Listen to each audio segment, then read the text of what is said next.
This is a video recording for assignment 3.1. Um, First question is, what did you find most compelling about Foster's comments in the introduction and why? The most compelling thing that I found while reading his introduction was the transparency of Bill Cathers. I really was not expecting that. I think it was very refreshing to read about him just being completely transparent with somebody who thought that he was on a different level than him and somebody that esteemed him so highly. So I thought that was really cool that this man who was, you know, thought so highly of was able to just be real and honest and then said, "Do you want me to pray for you now?" So I really enjoyed that part in the introduction. Another point that the author said was uh, the way that Bill taught me to pray was by praying. I thought that was very revelatory that we have to learn how to pray. It is a skill um,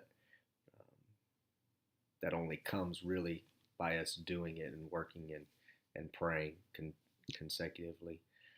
Another thing that was mentioned in the introduction was that these disciplines that he talks about are are not hard, but at the same time they are incredibly productive.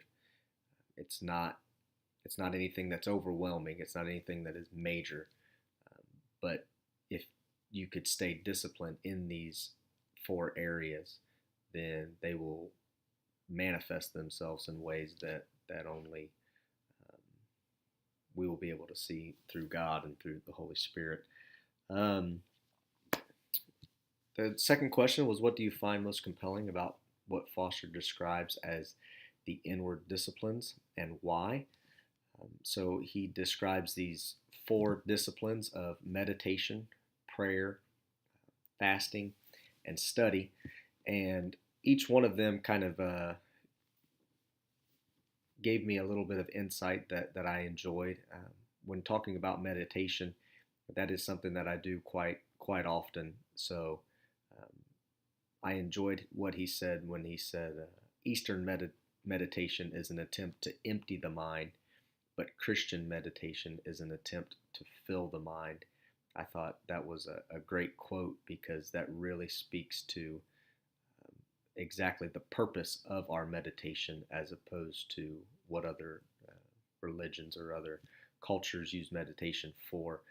We are trying to absorb as much as we possibly can through meditation. It's more of a listening than it is a vanquishing of thought. In his prayer chapter, um, again, it kind of reiterates what he talked about with Bill, is that prayer is something that has to be learned.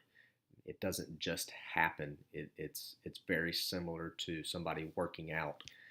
When they go to the gym, they're not going to see the results the first day. They're not going to see the results the first week, but it's a progression of going over and over repetitiveness and and and discipline in a certain area, and that's the way that prayer is. It kind of compiles up, and I liked his point about always ending the prayers with "Thy will be done."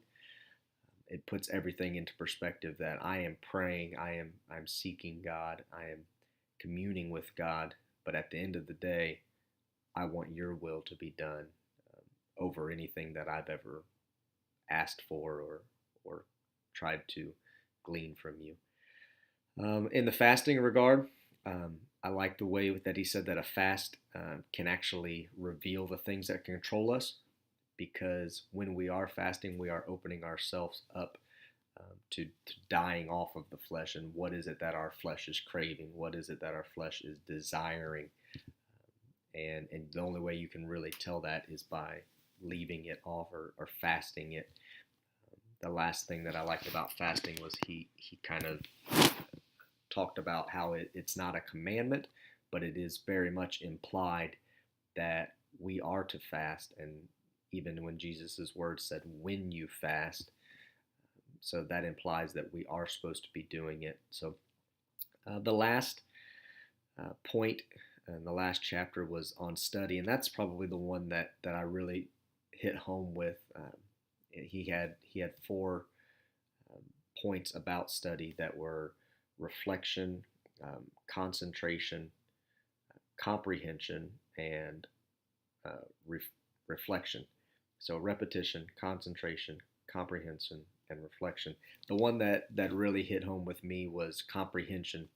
I've always struggled with reading comprehension, and I like the way that he talked about that eureka experience where you can read something several times, and I've had to do that not just with the Bible, but with a lot of things that I do. That any type of reading, I've always struggled with it, and once you have that eureka experience, it really gives you a sense of fulfillment that you have learned something, you've gleaned something, your eyes have been opened to that.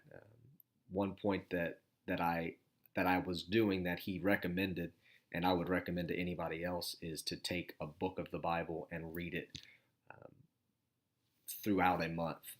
For example, this last month, in the month of May, we did here at our church, we did a book of Acts, and we just read one chapter every day for the month of May, and you finished, you know, the book of Acts. And it doesn't take a long time, but it really is a great way to study, a great way to let God open you up to things that you may have missed previously. The last question was to identify anything that you found troubling or a point of question. I really didn't have anything that was troubling to me.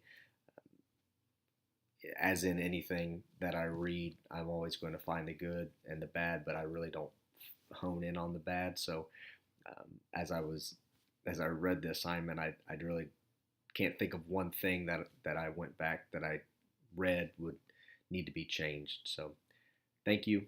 Have a great day.